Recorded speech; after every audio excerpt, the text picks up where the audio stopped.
Cette histoire est celle-là même qui chauffe au Bénin et au Togo en ce moment. Les deux messieurs que vous voyez là, ce sont des partenaires d'affaires qui se connaissent depuis un bon moment.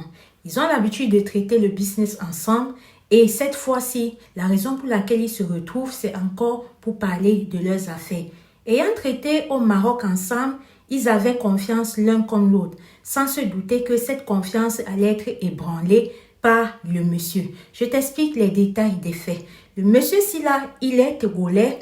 Il a décidé de se rendre au Bénin chez son collaborateur pour récupérer une somme de 5 millions de francs CFA, somme qui est le fruit de leur collaboration. Sauf qu'il s'en rend compte que quand il arrive là-bas, il y a des attitudes qui font un peu un genre façon. Attitude dont il a tenu sa femme au courant que je vois des mouvements ici, c'est un genre. La femme a dit ok, ne t'inquiète pas. De toute façon, tu es là pour un coup ce jour, fais ce que tu as fait et tu reviens. Le jour où son mari était censé revenir, elle voit son mari ne revient pas. Elle appelle rien, elle écrit rien. C'est comme si son mari s'était effacé de la surface de la terre. Genre, il ne prenait aucun appel, il ne faisait rien qui puisse montrer que voilà, il est encore parmi nous. C'est ainsi qu'elle a décidé de saisir la police. Et la police, après avoir été saisie, après avoir été informée de où est-ce que le monsieur partait, qui est-ce qui partait voir pour la dernière fois, ce qui partait exactement fait, mais le plus important, le jet qui partait chercher, ont décidé de mener leur enquête en fonction de la dernière personne ayant eu le contact avec le monsieur. Vous l'auriez sans doute compris, cette dernière personne était ce monsieur béninois-ci.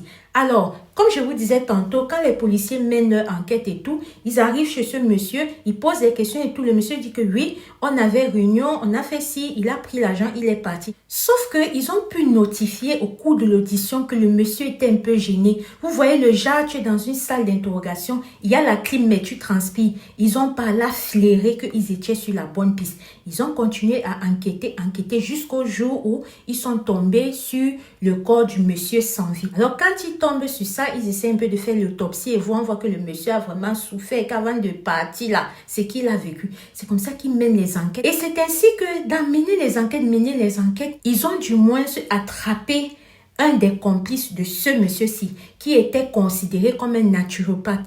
Et le monsieur leur révèle que auparavant, avant la venue de ce monsieur-ci, le monsieur est venu voir celui-là pour dire que, ok, il y a mon collaborateur qui va venir pour si, je ne veux pas lui donner le jet. Donc, j'aimerais que tu puisses faire quelque chose mystiquement pour qu'il puisse même avoir un accident de route en rentrant. Ce que le monsieur, soi-disant, a fait. Maintenant, quand il confie cela aux agents de police, les agents de police repartent maintenant cueillir celui-ci qui, dans un premier temps, dit que non, il n'a pas fait ça et tout et tout. C'est comme ça que le naturopathe, là, le mystique, là, montre le message où est-ce que le monsieur s'y avouait avoir zigouillé l'autre monsieur là, mais qu'il l'a fait de manière involontaire. Donc, face à ces preuves-là, n'ayant plus aucun doute et en plus des petites incohérences dans son récit et notamment dans son alibi et son emploi de temps, c'est ainsi que l'affaire est partie au tribunal de grande instance. Quand l'affaire arrive là-bas, imaginez comment est-ce que la veuve du monsieur s'est sentie, voilà, parce que il n'a pas avoué totalement, il avoue à compte-gouttes. Tantôt, c'était l'erreur, tantôt, elle était vraiment touchée. Mais face à cela, on peut dire que justice a été faite parce que le monsieur s'y a pris 30 ans de réclusion criminelle et son mystique là a pris 8 ans de réclusion criminelle. Alors la famille, cette histoire nous apprend encore une chose que nous savons tous, la confiance n'exclut pas la méfiance. Tu peux avoir quelqu'un,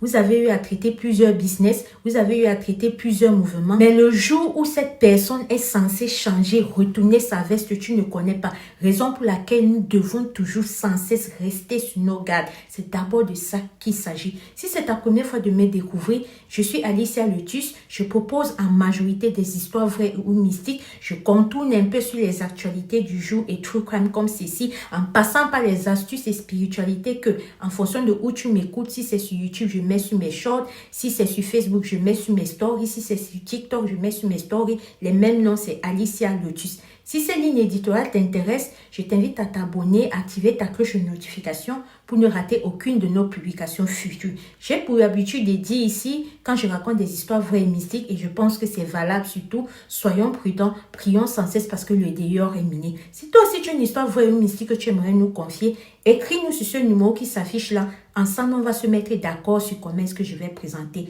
ton histoire. Sur ce, je vous souhaite une excellente journée ou soirée en fonction de votre fuseau horaire. On se dit à très bientôt pour une prochaine vidéo. Shalom.